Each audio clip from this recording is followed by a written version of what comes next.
नमस्कार विद्यार्थी मित्रांनो, हवामान शास्त्राचा अभ्यास करताना पुढचा महत्त्वाचा घटक आहे वातावरणाची रचना। या वातावरणाच्या रचनेचा अभ्यास करणं फार गरजेचं आहे, कारण हवामानशास्त्रीय घटना कुठं घडतात, का घडतात ते समजण्यासाठी हे आवश्यक आहे। जर आपण पृथ्वीच्या सभोवतालच्या वातावरणाचा विचार केला तर त्या वातावरणामध्ये आपल्याला स्तरित स्वरूपाची रचना आढळते। म्हणजे वातावरणामध्ये भौतिक वैशिष्ट्यानुसार वेगवेगळे थर आढळतात। या सर्व थरांमध्ये आपल्या अभ्यासाच्या दृष्टीने सर्वात महत्त्वाचा थर आहे तो म्हणजे ट्रोपोस्फियर। ट्रोपोस्फियर जी आहे त्याला आपण मराठीमध्ये तपांबर असं म्हणतो। हे तपांबर तपस्तब्धीपर्यंत ट्रोपोपॉज पर्यंत आपल्याला आढळतं। इथे एक गोष्ट नीट लक्षात ठेवा, हवामानशास्त्राच्या अभ्यासामध्ये तपांबर सर्वात महत्त्वाचं आहे। काय आहे या तपांबरामध्ये?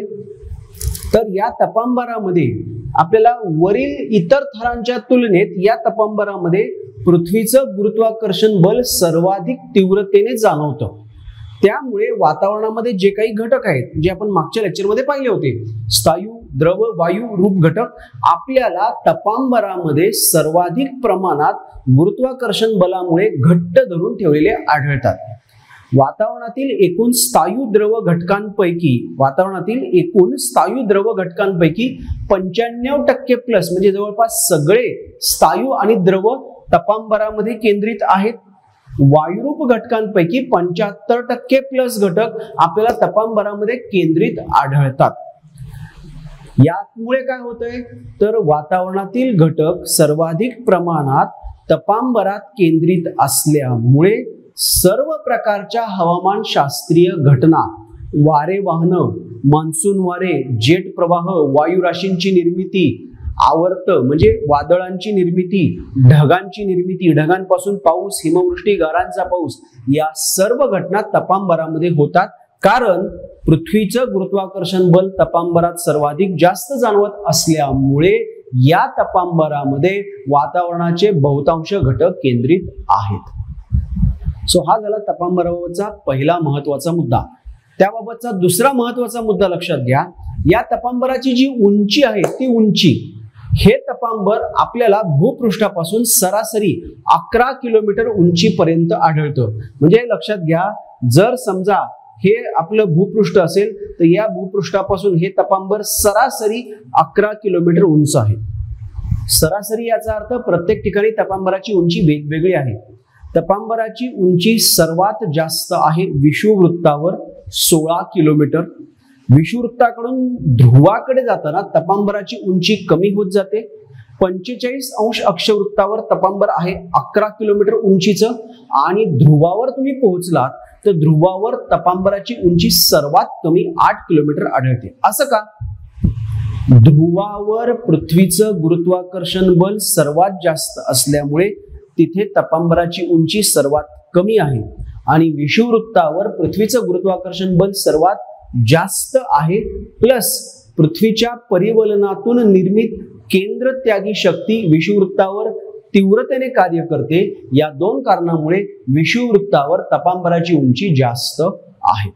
सो हा झाला तपांबराबाबतचा दुसरा महत्त्वाचा मुद्दा। आता तिसरा मुद्दा लक्षात घ्या जो अत्यंत महत्त्वाचा आहे की तपांबरामध्ये आपण भूपृष्ठापासून तपांबरामध्ये उंच जाताना तापमान कमी होतं।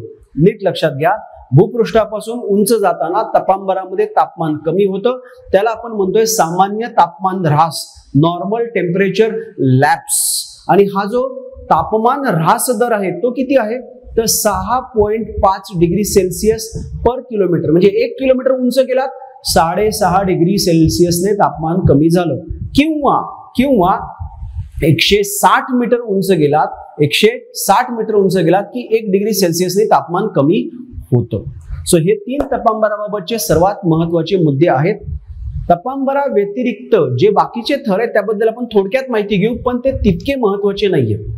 तपांबराची मर्यादा काय तर तपस्तब्धी ट्रोपोपॉज, तिथून पुढे म्हणजे साधारणतः 11 किलोमीटर पासून आपल्याला 80 किलोमीटर पर्यंत काय आढळतंय तर स्थितांबर। तपस्तब्धी आणि स्थितस्तब्धी, ट्रोपोपॉज आणि स्ट्रॅटोपॉज याच्यामध्ये आहे स्थितांबर। या स्थितांबराचा जो खालचा भाग आहे 11 किलोमीटर पासून 25 किलोमीटर पर्यंतचा, तिथं तापमान स्थिर असतं, उंचीनुसार तापमानात बदल होत नाही, त्यामुळे त्याला आपण समताप क्षेत्र असं संबोधतो.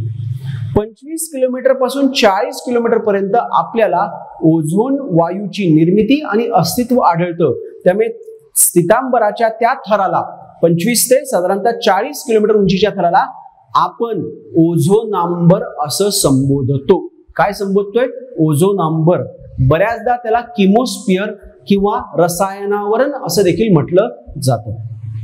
हे स्थितांबर साधारणतः 80 किलोमीटर पर्यंत पसरलेलं आहे.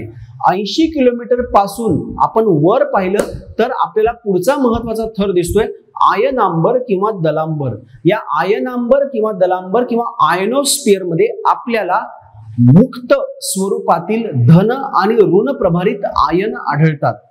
धन आणि ऋण आयनांचं अस्तित्व आपल्याला तिथे आढळतं आणि या आयनांच्यामुळे पृथ्वीवरून उत्सर्जित रेडिओ लहरी परावर्तित होऊन परत पृथ्वीकडे येतात. म्हणजे आपण पृथ्वीवरून रेडिओ वेव्ह सोडल्या की त्या या आयनांबरापर्यंत जाणार, त्या धन ऋण प्रभारित आयनांना धडकणार, परत पृथ्वीकडे माघारी येणार. म्हणजेच काय तर आपण रेडिओ कम्युनिकेशनसाठी याचा वापर करू शकतो. या आयनांबराचे काही उपथर ते थोडक्यात लक्षात घ्या. 80 किलोमीटर पासून 96 किलोमीटर पर्यंत आहे डी थर, कॅपिटल डी. 96 किलोमीटर पासून 144 किलोमीटर पर्यंत आपल्याला आढळतोय ई थर. या ई थरालाच आपण केनली हेविसाइड थर म्हणतो. हा मुद्दा महत्वाचा आहे. ई थराला आपण केनली हेविसाइड थर म्हणतो, जो 96 किलोमीटर पासून 144 किलोमीटर पर्यंत आढळतो आणि या ई थराचं E1 E2 अशा दोन उपथरात विभाजन केलेलं आहे. त्याच्या पुढे 144 पासून 360 किलोमीटर पर्यंत आपल्याला एफ थर आढळतो. एफ थर जो आहे त्याला आपण ऍपल्टन थर असं देखील म्हणतो आणि या एफ थराचं F1 F2 अशा दोन उपथरात विभाजन झालेलं आहे.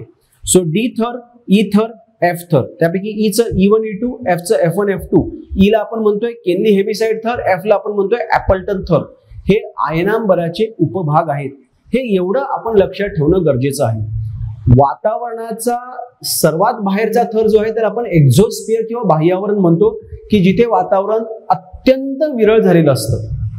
किंबहुना लक्षात घ्या, साधारणतः भूपृष्ठापासून 360 किलोमीटर उंचीवर तुम्ही पोहोचलात की तिथे वातावरणाची घनता जवळपास 0 झालेली असते. सो वातावरणाबाबतचे हे काही थोडेफार रचनेबाबतचे हे जे काही थोडेफार फॅक्च्युअल आणि कन्सेप्च्युअल घटक आहेत ते नीट लक्षात ठेवणं अपेक्षित आहे.